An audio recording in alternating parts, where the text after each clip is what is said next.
Ce mercredi 29 avril, à Bobo-Dioulasso, l'Institut des peuples noirs Farafina a réuni principalement les étudiants de l'Université Nazi Boni pour une conférence publique en marge de la 22e édition de la Semaine nationale de la culture. Placée donc sous le thème « Panafricanisme et transmission des valeurs », il s'est agi d'inviter les étudiants à un examen de conscience profond et à croire en leur potentiel pour défendre les valeurs des peuples noirs. Hassan Gourabou, Moumouni Wanga nous édifie davantage. Au niveau du panafricanisme, quelles valeurs faut-il prôner? Un cours pas comme les autres ce matin à l'université Nazi Boni. En marge de la Semaine nationale de la culture, le président de l'Institut des peuples noirs Farafina est face aux étudiants. Au menu, une conférence publique sur le panafricanisme et la transmission des valeurs. L'ambition est de pousser la jeunesse à un examen de conscience afin qu'elle s'approprie son histoire et défende fièrement l'identité des peuples noirs. C'est la jeunesse, et surtout la jeunesse estudiantine, qui est le fer de lance. C'est eux qui vont construire la société de demain. Donc si nous voulons former l'homme nouveau, il faut commencer à ce niveau. Voilà. Donc c'est eux qui vont transmettre les valeurs.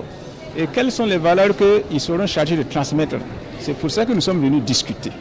Voilà, discuter sur le panafricanisme, discuter sur la transmission des valeurs et discuter sur les valeurs qu'il convient de transmettre. Donc l'homme nouveau, l'Africain nouveau, doit s'enraciner dans son histoire, dans sa culture, émerger, faire face, n'est-ce pas, aux défis du moment et produire une culture capable de lui permettre de s'adapter au monde actuel. Deux communications rythment cette conférence publique.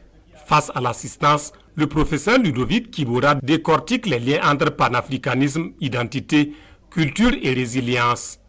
De son côté, le Boussoum Kyog Nabakobo revient sur le Kyogo de Boussouma. Il présente cet enseignement traditionnel comme une véritable école morale, éthique et philosophique. Nous devons tout bâtir autour des valeurs humaines universelles. Et les valeurs humaines universelles, c'est d'abord la dignité. Qu'on soit homme ou femme, qu'on soit noir ou blanc, on jouit d'une certaine dignité. C'est aussi la liberté. Si on n'est pas libre par rapport à notre culture, par rapport à notre identité, il y a un problème.